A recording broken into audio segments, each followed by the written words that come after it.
ఎన్ gold buyers మీ కష్టాల్లో నమ్మకమైన మీ ఆత్మీయ నేస్తం.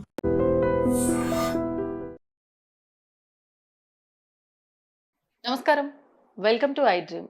ధర్మ మార్గం విత్ విజిత కార్యక్రమానికి స్వాగతం.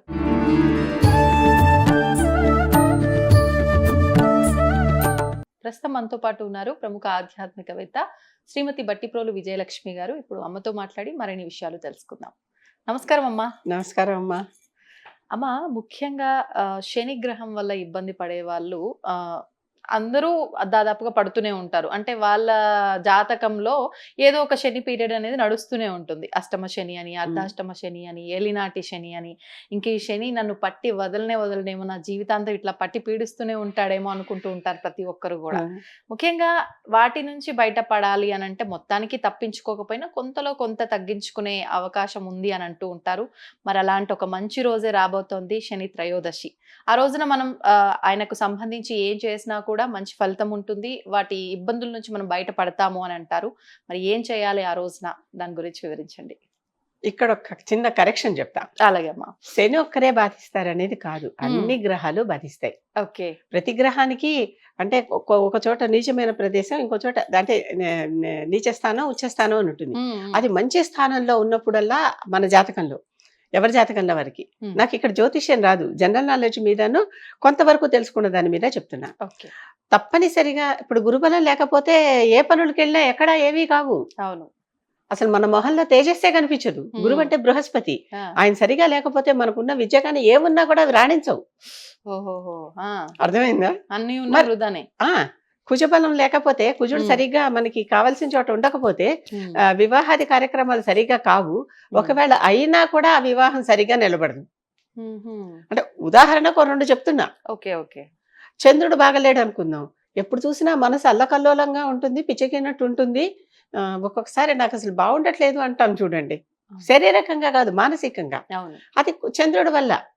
పాపం శని ఒక్కరినే అంటున్నాం, శని దేవుడు, మహాదేవుడు, అందరూ దేవుళ్ళే. ఈ నవగ్రహాలన్నీ మనకి అంటే ప్రతిదానికి అసలు ఒక చక్రం ఇలా తిరుగుతోందంటే పైకి వెళ్తుంది, కిందకి వస్తుంది.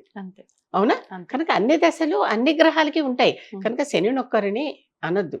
ఉన్న 12 గళ్ళలో ఎక్కడో చోట ఏవోడు చోట ఆయన ఉండాలి. 4 అంటే లగ్నం నుంచి 4వ గళ్ళలో ఉంటేనేమో అర్ధాష్టమం అన్నాం, అర్ధాష్టమం అంటే 4 కదా.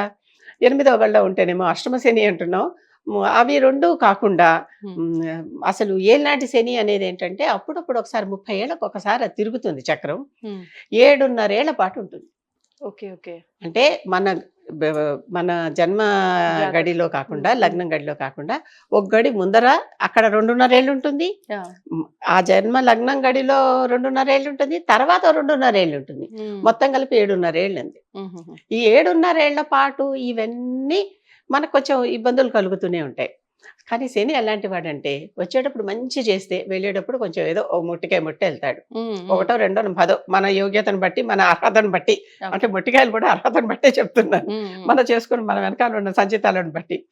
అలా కాదు, వచ్చేటప్పుడే కాస్త తంతు వచ్చాడు అనుకో, వెళ్ళేటప్పుడు కాస్త మంచి చేసి వెళ్తాడు. ఓహో.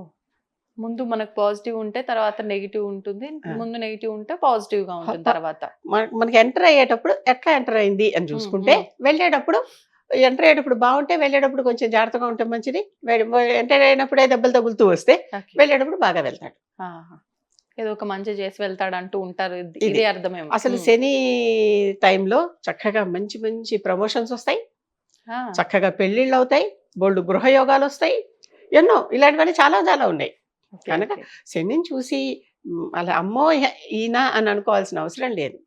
పైగా శని వస్తే ప్రతి మనిషికి చాలా పుణ్యం వస్తుంది. శని వస్తే పుణ్యం రావటం ఏంటి అంటే, మరి బెంగపడ్డారు కదా శని వస్తే ఏం చేస్తాడు అని గుళ్ళకి గోపురాలకి తిరుగుతూ ఉంటారు కదా, పూజలు వ్రతాలు చేయిస్తూ ఉంటారు కదా, మరి పుణ్యం సంపాదించుకోవట్లా? మామూలుగా ఏమీ లేకుండా ఉత్తిగా పూజ చేయమంటే చేస్తారా? ఏమీ లేకుండా శని ఆలయానికి వెళ్ళి అక్కడ ఆయనకి ఏదో నూనె వేసి అభిషేకం చేయమనో ఇంకోటి ఏదో చేయమనో చేస్తారా? శివాలయానికి వెళ్ళి కొబ్బరికాయ కొట్టమనో, హనుమ ఆలయానికి వెళ్ళి ప్రదక్షిణలు చేయమనో అంటే చేస్తారా? విడిగా అయితే పట్టించుకోం కదా. శని వచ్చారనేసరికి అందరికి కొంచెం కాషన్, చలికాలం వస్తే స్వెటర్ వేసుకున్నట్టుగా. వెంటనే ఈ శని రాగానే ఏం చేస్తున్నాం? గుళ్ళకి గోపురాలకి తిరుగుతున్నాం, ప్రదక్షిణలు చేస్తున్నాం, కొబ్బరికాయలు కొడుతున్నాం, మొక్కులు మొక్కుంటున్నాం, గుంజులు తీస్తున్నాం. అవునా? కనుక పుణ్యం పెరుగుతుందా లేదా? పెరుగుతుంది. అది కనుక శని ఎప్పుడు అది నెగటివ్ ఫ్యాక్టర్ లాగా అసలు చూడొద్దు. ఓకే. ఓకే. అది కూడా తప్పదు, తప్పనిసరిగా మన జీవిత చక్రంలో ఉండవలసిన దశలు. మరి మిగిలిన వచ్చినా కూడా ఇలాంటి అప్ అండ్ డౌన్స్ వస్తున్నాయని చెప్పాను కదా. అవును. ఇప్పటికీ వివాహానికి కుజదోషం చూస్తూనే ఉంటారు. అది ఉంటే మటుకు పెళ్ళిళ్ళు సరిగా కావు. అయినా కూడా పెళ్ళిళ్ళు సరిగా నిలవు. ఓకే. నిలిచినా ఎప్పుడు కొట్టుకుంటూనే ఉంటారు. అంటే మనసులు సరిపోవు. ఒక ఇంట్లో ఉండొచ్చు, అవును. మనసులు సరిపోవు. ఇలాంటివన్నీ కనుక దోషం అనేది దేనికైనా రావచ్చు, శనికి రావచ్చు. ఇంకా శని వస్తున్నారు, శని త్రయోదశి నాడు ఏం చేయాలి అని. త్రయోదశి అంటే శనికి ఇష్టం, శివుడికి కూడా త్రయోదశి ఇష్టం. ఓకే. శనీశ్వరుడు అన్నాం కదా ఒక్కొక్కసారి. యాక్చువల్లీ ఆయన పేరేంటి? శనైశ్చరుడు. శనైశ్చరుడు, శనైశ్చరహ అంటే శని అంటే నెమ్మదిగా, చరహ నడిచేవాడు. ఎందుకంటే కాలుకు ఒకసారి దెబ్బ తగిలింది, 2 సార్లు తగిలిందిలే. ఒకసారి ఏమో ఒక ఋషి వల్ల తగిలింది, ఒకసారి ఏమో రావణుడి వల్ల తగిలింది. ఈ 2 దెబ్బలు తగలటం వల్ల ఏమైంది? గబగబా పాదాలు వేసి నడవలేడు. ఓకే. కాలు దెబ్బలు తగిలితే కొంచెం కుట్టుతాం కదా, అవును. కొద్ది కొద్దిగా నెమ్మది. అందుకని ఒకసారి శని ఎంటర్ అయితే మహర్దశ వస్తే 19 ఏళ్ళు కదలదు. అంటే పాజిటివ్ గా అసలు ఆ శని మహర్దశ జీవితంలో వస్తే ప్రతి గ్రహానికి మనకు ఓ దశ ఉంటుంది. ఆ దశ ఫుల్ ఉంటుంది. ఈ దశలన్నీ మొత్తం కలుపుకుంటే మనకి 120 ఏళ్ళు బతకాలి. ఒక మనిషి ఆయుర్దాయం, పరిపూర్ణ ఆయుర్దాయం అంటామే, అది 120 ఏళ్ళు. ఓహో. అన్ని దశలు ఫుల్ గా కంప్లీట్ గా తిరగాలంటే. ఓకే. ఓకే. సపోజ్ రవి మహాదశలో అంటే పుట్టి ప్రతి మళ్ళీ తిరిగి పర్సన్‌కి రవి మహాదశ దాకా వాళ్ళు చేరుకోవాలంటే అన్నేళ్ళు పడతాయి. అంటే ఆ పరిపూర్ణ ఆయుర్దాయం అంటే అది. అందుకని 60 ఏళ్ళకి అర్ధాయుష్య అని అంటారు. అవును. అందుకని అర్ధాయుష్ అయిపోయింది కనుక అప్పుడేవో పూజలు అవి చేయించుకుంటూ ఉంటారు. ఆ తర్వాత నుంచి కొంచెం వృద్ధాప్య చిహ్నాలు కనిపిస్తూ ఎందుకంటే మన స్కేల్ సగం దాకా ఎక్కాక మిగిలిన సగం పాడాలి కదా. అవును. సైన్ గ్రాఫ్ అంటాం మేము. ఇది పైకి వెళ్తుంది, మళ్ళీ అక్కడి నుంచి కిందకి వస్తుంది. కిందకు వచ్చేటప్పుడు వచ్చిన దగ్గర నుంచి ప్రతి మైల్ స్టోన్ లోను 5 ఏళ్ళకి 10 ఏళ్ళకి కొంచెం శరీరంలోనూ మార్పులు కనిపిస్తాయి, ఆరోగ్యంలో మార్పులు కనిపిస్తాయి, మనం ఏమన్నా రిసీవ్ చేసుకోవటంలో మార్పులు కనిపిస్తాయి. ఇలాంటి మార్పులు మనం గమనిస్తూనే ఉంటాం. 60 నుంచి 65, 70, 75, 80, 85 ఇవన్నీ గమనిస్తూ ఉంటాం. అది అది అసలు ఈ వీటిల్లో ఉన్నటువంటి మన జీవిత కాలంలో ఉన్నటువంటి విశేషం. శని శివుడికి త్రయోదశి ఎందుకు ఇష్టం? చక్కగా అప్పుడు మనం ఇది చేసుకుంటున్నాం కదా, మాస శివరాత్రి అని. కనుక ఆయనకి అది ఇష్టం. ఆయనకి ఇష్టం కనుక ఈయన కూడా శివుడిని ఫాలో అవుతూ ఒకసారి శివుడిని కూడా పట్టుకున్నాడుగా, అప్పటి నుంచి నిన్ను శనీశ్వరుడు అంటారని అనుకున్నారు కదా.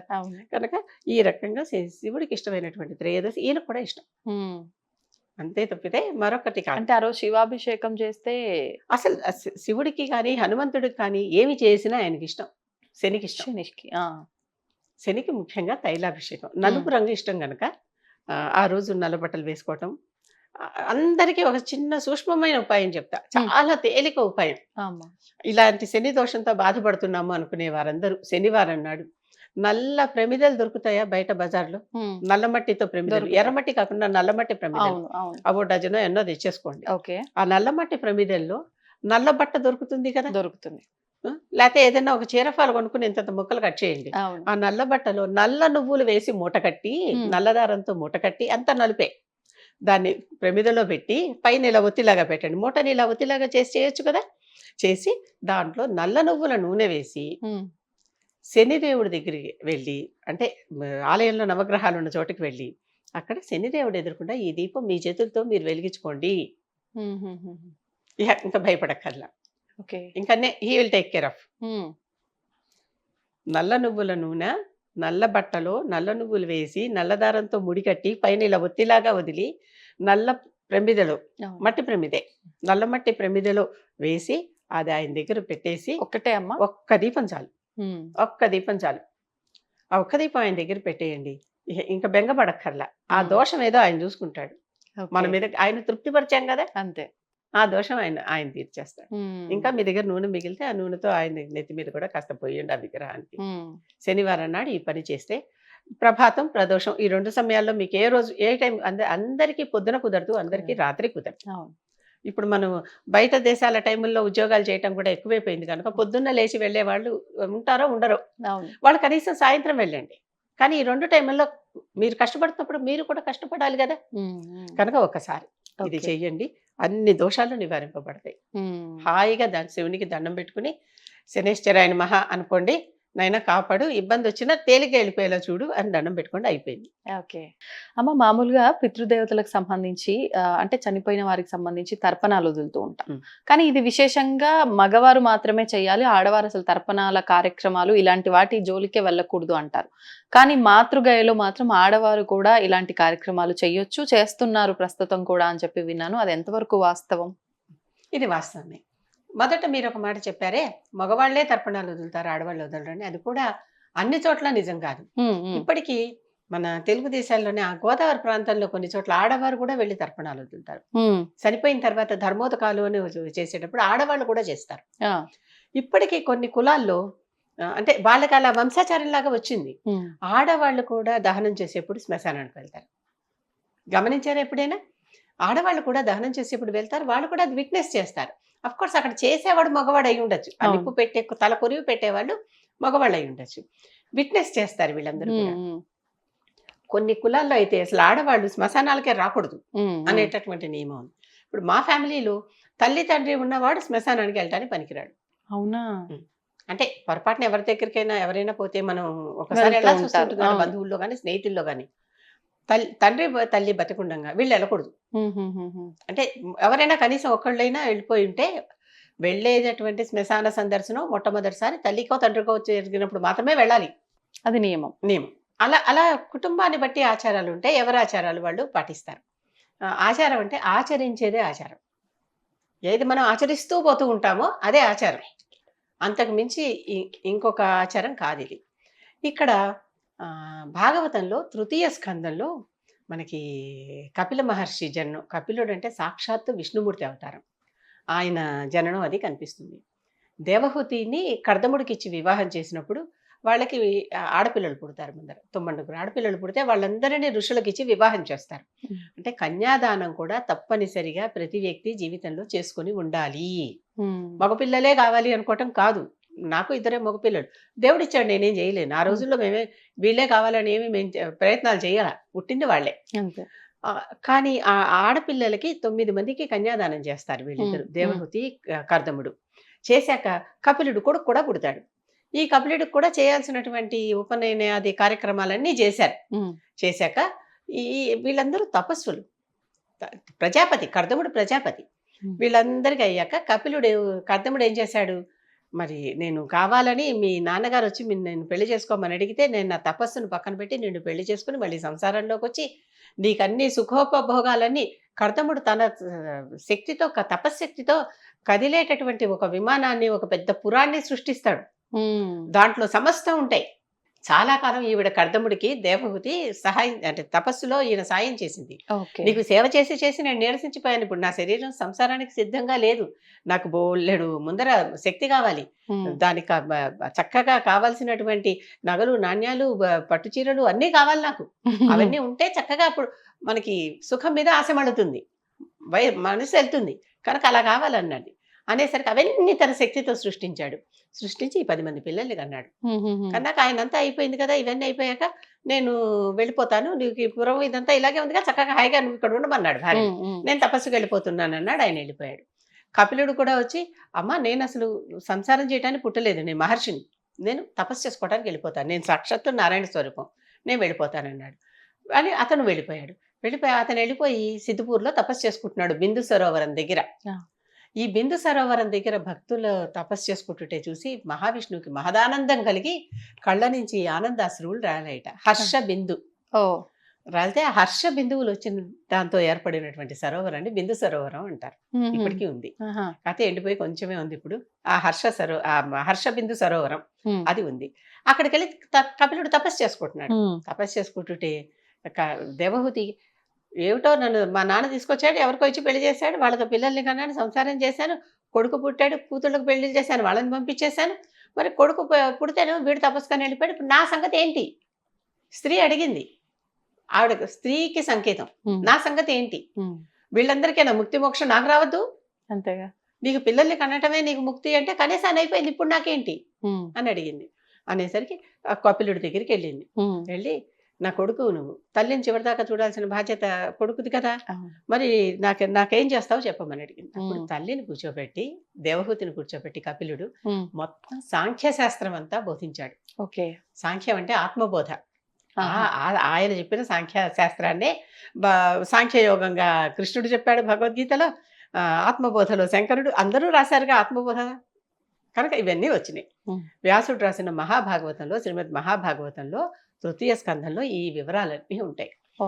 అసలు ఆత్మకి ముక్తి ఎట్లాగా, ఆత్మని ఎట్లా మనం లిబరేట్ చేయాలి అనేటటువంటిదంతా, ఏం చేయాలి, ఎట్లా చేయాలి అనేదంతా కపిలుడు వాళ్ళ అమ్మకి బోధించాడు. బోధించి, అమ్మ ఇది ఇది సిద్ధినిచ్చింది కనుక నీకు దీన్ని సిద్ధపూర్ అంటాం ఇప్పటి నుంచి. ఉమ్. అది బిందు సరోవరం, ఇది సిద్ధపూరు. నీకు ఇక్కడ మోక్షం వస్తుంది. నువ్వు ఇక్కడ తపస్సు చేసుకుంటుంటే నీకు అయిపోతుంది అంత. నీకు ఆయుష్ ఉన్ననాళ్ళు చేసుకోవాలిగా, అవును. అది అయిపోయాక నువ్వు అయిపోతావు అని ఆయన మళ్ళీ అక్కడి నుంచి పాతాళానికి వెళ్ళిపోయి, ఉమ్. మళ్ళీ తర్వాత మనకి ఈ సగరుడి పిల్లలందరినీ భస్మం చేశాడని ఉంది కదా, అక్కడికి వెళ్ళిపోయి అక్కడ తపస్సు చేసుకుంటూ ఉండిపోయాడు ఆయన. ఓకే. అది జరిగింది. ఇక్కడ ఈవిడికి, ఈ దేవహూతి అక్కడే ఉండిపోయి తపస్సు చేసుకుంటూ చక్కగా పూర్తిగా ఆవిడకి అసలు ఏది ఏది ఉన్నది ఏది లేదు అనేది తెలిసిపోయింది. అంటే ఏది సత్యం ఏది మిథ్య అనేది తెలిసిపోయింది. తెలిసిపోయి అక్కడ కూర్చుని ఆవిడ తపస్సు చేసుకుంటూ ఉండిపోయి, అలాగే ఆవిడకి ముక్తి మోక్షం వచ్చేసినాయి. ఉమ్. ఉమ్. అటువంటి ప్రదేశం కనుక తల్లులకి మోక్షం ఇచ్చిన ప్రదేశం ఓకే. కనుక ఇప్పుడు అక్కడికి వెళ్ళిన వాళ్ళు ప్రతి వాళ్ళు తల్లికి తర్పణాలు విదలటం, తల్లికి ఆ క్షేత్ర విధి ప్రకారం పిండ ప్రదానాలన్నీ చేసి, మనం తద్దినం పెట్టడం అంటాం చూడండి, అలాంటివన్నీ చేయటం అక్కడ పద్ధతి. ఉమ్. అక్కడ ఉన్న ఒక ప్రత్యేకత ఏంటంటే ఆడవాళ్ళు కూడా పెట్టచ్చు. మామూలుగా ఇంట్లో పిండ ప్రదానాలు ఆడవాళ్ళు చేయండి ఎక్కడ చేయట్లా, చెయ్యొచ్చును. ఎప్పుడు ఆ పక్కన ఎవరు మగవాళ్ళు లేకపోతే చేయొచ్చు. అంటే Okay. తండ్రి లేకపోతే, భర్త లేకపోతే, అన్నదమ్ములు లేకపోతే, కొడుకు లేకపోతే, మనవళ్ళు లేకపోతే, ఓ. ఇంతమంది అసలు లేరు మనకి, ఏకగా ఉంది, ఆవిడ చేయొచ్చు అక్కడ. ఉమ్. ఉమ్. ఆవిడ ఎక్కడన్నా చేయొచ్చు, ఇంట్లో అయినా చేయొచ్చు, ఎక్కడన్నా చేయొచ్చు. ఓకే. అది ఆ ధర్మం. తప్పనిసరిగా భర్త పెట్టాలి. అలాగే అక్కడ ఆ పక్కన ఎవరు లేకపోతే సీతాదేవి దశరథుడికి పెట్టింది అని మనకి గైలో కనిపిస్తుంది. అవును. అవును. రాముడు లేడు, లక్ష్మణుడు లేడు, ఎవరు లేరు అక్కడ. అవును. ఇప్పుడు ఒక్కడితే ఉంది. దశరథుడు వచ్చి టైం అయిపోయింది, నేను వెళ్ళి వెళ్ళిపోతున్నా పెట్టమన్నాడు. ఉమ్. అనేసరికి అక్కడ ఏమీ లేకపోతే ఏదో ఒకటి పెట్టాలి. ఇసుక తీసి ఒక పిండంలాగా తయారు చేసి అక్కడ పెట్టి, ఇదే నీ పిండం అంది. ఉమ్. అంతే. అలాంటివి కూడా మనకు ఉన్నాయి. అంటే వాళ్ళు వచ్చినప్పుడు వాళ్ళకి ఏదో ఒకటి మనకి చేతనైంది, మన దగ్గర ఉన్నది ఇవ్వాలి. ఉమ్. తృప్తిగా పూర్తిగా మనం కూడా పూర్తి ఇష్టంతో ఇవ్వాలి. అదే. అలాగే అక్కడ ఆడపిల్లలు కూడా వాళ్ళ తల్లులకి, తల్లు అంటే తల్లి ఒక్కతే కదగా, ఎంతో మంది తల్లులు ఉన్నారుగా మనకి, తరతరాలుగా తల్లులు ఉన్నారు. మనల్ని పెంచిన మేనత్తలు తల్లులు గారా, పిన్నమ్మలు పెద్దమ్మలు వీళ్ళందరూ ఉన్నారు కదా. అక్కలు, ఒక్కసారి అక్కలు కూడా తల్లుల్లానే పెంచుతారుగా. అవును. అక్కలు వీళ్ళందరూ తల్లులు కాదు. వీళ్ళందరికీ కూడా తలుచుకుంటూ ఉమ్. అక్కడ మనం ఈ పిండాలు వేయచ్చమ్మా. 21 పిండాలు ప్రత్యేకంగా అక్కడ మాతృపంచకం అని శంకరాచార్యుడు రాశాడు. శంకరాచార్యుడు కాదు, ఇదంతా కూడా భాగవతంలోదే. ఓకే. తల్లి కడుపులో ఉన్నప్పుడు పిల్లల కోసం ఎంతెంత కష్టపడుతుందో ఒక్కొక్క కష్టాన్ని చెప్పుకుంటూ, అమ్మా నిన్నంత కష్టపెట్టాను, ఇదిగో నీకు పిండం. కడుపుతో ఉన్నప్పటి నుంచి ఇష్టం వచ్చింది తినటానికి వీల్లేదా? ఉమ్. పాలు ఇస్తున్నప్పటి నుంచి ఇష్టం వచ్చింది తినటానికి వీల్లేదా? ఆ అవును. పిల్లలకి అంతా అయిందాక ఇష్టం వచ్చింది తాగటానికి వీల్లేదా? అవును. ఇష్టం వచ్చినట్టుగా పడుకోవటానికి వీల్లేదా? ఒకవైపు ఒత్తిగిలు పడుకుంటే ఇక్కడ పిల్లడు ఉన్నాడు నలిగిపోతాడేమో, అలాగని పిల్లడికి వ్యతిరేకంగా కూడా పడుకోకూడదని శాస్త్రం. అవును. వాడు చూస్తూ పడుకోవాలి ఏమవుతుందా అని. అవును. ఇది మామూలుగా ప్రాక్టికల్ కూడా అది. అంతే. కనుక అసలు ఏం చేయటానికి వాళ్ళకి ఇష్టం వచ్చిన బట్టలు వేసుకోవటానికి వీల్లేదు. ఆ సమయంలో లూజుగా ఉండే బట్టలు వేసుకోవాలి. ఇన్ని రకాలుగా నిద్రలు ఉండవు. అవును. వాళ్ళ మలమూత్రాలన్నీ ఎత్తి పెంచింది. అవునా? ఒక్కొక్క వాళ్ళని మనం తల్లికి ఈ కష్టం నీకు నేను పెట్టా కదమ్మా, అందుకని ఇగో నీకు ఇక్కడ పిండం, ఈ కష్టం నీకు ఒక్కొక్కటి చెప్పుతూ ఉంటే, అంటే తల్లులు ఎంత కష్టపడితే తర్వాత తరం పిల్లలు బయటకు వస్తారనేది తెలుస్తుంది. అవును. వాళ్ళకి ఎన్ని రకాలుగా వాళ్ళ సౌకర్యాలని తగ్గించుకుంటే తర్వాత జనరేషన్ వస్తుంది అనేది తెలుస్తుంది. అటువంటి తల్లికి, అందుకే ఎప్పుడూ కూడా మనం పూజించేప్పుడు మాతృదేవో భవ, తల్లికే ఫస్ట్ పీట, తర్వాతే పితృదేవో భవ. అవును. అందరూ తండ్రి ఎడకబడిపోయాడు అని మధ్య కొత్తగా కవితలు కూడా రాస్తున్నారు. కానీ ఎవరు తక్కువ ఎక్కువ అని కాదు, ఎక్కువ కష్టపడి అసలు తల్లి లేకపోతే వీడు భూమి మీదకే రాడు. అందుకని మాతృదేవో భవ, తర్వాత పితృదేవో భవ, తర్వాత బుద్ధినిచ్చాడుగా ఆచార్య దేవో భవ. ఇవి వచ్చాయి మనకి. కనుక ఈ రకంగా ఈ తల్లికి అక్కడ మనం పిండాది కార్యక్రమాలు చేసి అవన్నీ అక్కడ పాదం ఒకటి ఉంటుంది, ఆ పాదం చూపించి ఆవుకు పెట్టడం, అవన్నీ కూడా చేస్తాం మనం. అక్కడ అశ్వత్థ చెట్టు కిందే అదంతా జరిగిందని కనుక ఒక అశ్వత్థ చెట్టు కింద నమస్కారాలు, ప్రదక్షిణలు. పరశురాముడు కూడా స్వయంగా తన తల్లి రేణుకాదేవికి అక్కడ తదినం పెట్టాడమ్మా. ఓ అటువంటి ప్రాంతం అది ప్రదేశం. సిద్ధిపూర్ అనేది. ఇది గుజరాత్ లో ఉన్నది. గుజరాత్ లో అహ్మదాబాద్ నుంచి ఒక 2.5-3 గంటల ప్రయాణం ఓకే కార్లో. కొంచెం దూరంగా ఉంది కనుక సొంత కారు వేసుకెళ్తే తప్పితే, అంటే క్యాబ్ లాంటిది వేసుకెళ్తే తప్పితే అంత సౌకర్యాలు లేవు అక్కడ. ఓకే. ఎందుకంటే బస్సులు అవి ఎలా తిరుగుతాయో, ఇంత దూరం నుంచి మనం వెళ్ళే వాళ్ళకి అవన్నీ తెలియవు. అక్కడ ఆ పూజారులు చాలా మందే ఉన్నారు. మనం నెట్లో సెర్చ్ చేసిన ఎవరో పూజారి నెంబర్ దొరికేస్తుంది. వాళ్ళ దగ్గర కూడా వాళ్ళు ఒక్కొక్కటి 2-3 రూములు కన్స్ట్రక్ట్ చేసి వచ్చిన వాళ్ళకి ఇస్తున్నారు. అక్కడ ఇది తప్పకుండా చేస్తే తల్లికి రుణం తీర్చుకున్నట్టు. ఓకే. మా అమ్మగారికి, మా తల్లులందరికీ నేను పెట్టాను. నా పక్కనే మా వారు కూర్చుని వాళ్ళ తల్లులందరికీ ఆయన పెట్టారు. తల్లులే కాదు, తండ్రికి కూడా పెడతాం అక్కడ. అలాగే తండ్రిని వదిలేస్తామని కాదు, తండ్రి, తాత, ముత్తాత వీళ్ళందరూ కూడా పెడతాం. కానీ తల్లి ప్రధానం. మిగిలిన చోట విష్ణుగయ్య, పాదగయ్య అంటాం బీహార్లో. అక్కడ తండ్రికి పెట్టాక తల్లికి పెడతాం, ఇక్కడ తల్లికి పెట్టాక తండ్రికి పెడతాం. అది ఫస్ట్ ప్రయారిటీ ఒక్కటి మారుతుంది ప్లేస్ ని బట్టి. అలా చక్కగా మా చేతులతో మేమే, అంటే రుణం, తల్లి రుణం, తండ్రి రుణం ఎప్పటికీ తీరనివి. కొంతవరకు తీర్చుకోవటం, తీర్చుకున్నామన్న తృప్తి చాలా చాలా తృప్తిగా ఉంటుంది చేశాక. అది ఈ ప్లేస్ ప్రత్యేకత. సిద్ధిపూర్ అంటారు దాన్ని. అహ్మదాబాద్ నుంచి ఒక 3 గంటల దూరంలో, 2.5-3 గంటల దూరంలో మనకి ఉంటుంది ఇది. అక్కడ చక్కగా అక్కడే స్నానాలు అవి చేయొచ్చు. అక్కడ వాళ్ళు రూమ్లు ఏవో ఇస్తారు, ఆ రూములు తీసుకుని అక్కడ కూడా ఉండొచ్చు. ఎవరింట్లో చేస్తున్నామో వాళ్ళే మనకి భోజనం కూడా పెడతారు ఆ రోజు. అంటే తదినం పెట్టాక పూజ చేసిన చోటే భోజనం కూడా చేయాలి, అదొక నియమం. అలాంటి ఏర్పాటు కూడా ఉంది అక్కడ. ఆ పూజారి చేస్తారు. అవన్నీ కలిపే ప్యాకేజ్ ఏదో ఉంటుంది. మేము వెళ్ళిన ప్యాకేజ్ లో ఉన్నటువంటి ఆయన ఎలా చెప్పారంటే, అమ్మ ప్యాకేజ్ అనేది మీ శక్తిని అనుసారం, మీరు 500 ఇచ్చినా చేస్తా, 5000 ఇచ్చినా చేస్తా, అదే పూజ చేస్తా. మరి పేదవాళ్ళు కూడా వస్తారు కదమ్మా నేను పెట్టాలంటే, వాళ్ళకి 500 శక్తి అయితే వాడు 500 పెడతాడు. 5,000 శక్తి అయితే 5,000 పెడతాడు, 50,000 శక్తి అయితే 50,000 పెడతాడు, వాళ్ళ శక్తి అనుసారం. అంటే అలాంటి వాళ్ళు కూడా ఇంకా ఉన్నటువంటి భూమి సిద్ధిపూర్. అది సంతోషం అమ్మా, చాలా మంచి ప్లేస్ గురించి వివరించారు. నిజంగా అందరూ ఒకసారి వెళ్ళి తల్లి రుణం తీర్చుకుంటే బాగుంటుందని ఆశ. అవును, అందరికి ఉంటాయి కదా, ఉంటాయి 5 రుణాలు ఉంటాయి. మనిషి అంటూ పుట్టాక మన సనాతన ధర్మంలో 5 రుణాలు ఉంటాయి. మాతృ రుణం అంటే దీన్నే పితృ రుణం అన్నాను, మాతృ రుణం అను, తల్లిదండ్రుల రుణం అనమాట. రుణం, ఋషి రుణం, దేవ రుణం, మనుష్య రుణం, భూత రుణం. తోటి మనుషులు లేకపోతే బతుకుతున్నామా, తోటి భూతాలు ఎన్నో మనకు ఎన్నో చేయకపోతేనే బతికేస్తున్నామా? భూమి లోపల వానపాము తవ్వాకేగా బియ్యం వస్తున్నాయి, అంతేగా. ఎవరో ఒక రైతు పండించాకేగా మనం తింటున్నాం, మనం పండించకపోలేకపోతున్నాం కదా. ఋషి ఏదో జ్ఞానం ఇస్తేనా మనం కొంచెం ఉండి తెలివితేటలుండి ఉద్యోగాలు చేసుకున్నాం, చదువుకున్నాం, ఏదో చేసుకుని బతుకుతున్నాం. దేవతలన్నీ మనకి శక్తులు ఇస్తేనే కదా మనం ఉన్నాం. తల్లి తండ్రి పుట్టిస్తేనే కదా పుట్టాం. కనుక ఈ 5 రుణాలు జీవితంలో ప్రతి వారికి పుడుతూనే వస్తాయి, మనం తీర్చుకోవాల్సిందే. అంతే, ఎంత తీర్చుకుంటే అంత. అది. ధన్యవాదాలమ్మా. తవ్వండి, తవ్వుతూనే శివలింగం. సరే దాన్ని అట్లా కప్పేసేయండి, చూపించదండి. Krishna is there. మూర్తి పూజ కాదు, సాక్షాత్ బ్రజేంద్ర నందన భగవాన్ ఉన్నారు మూర్తిలో. ఏమీ ఆశించకుండా ఆరాధించే వాళ్ళు కూడా ఉన్నారా ప్రభుజీ? నిజమైన భక్తి అంటే మనకు తెలియదు కాబట్టి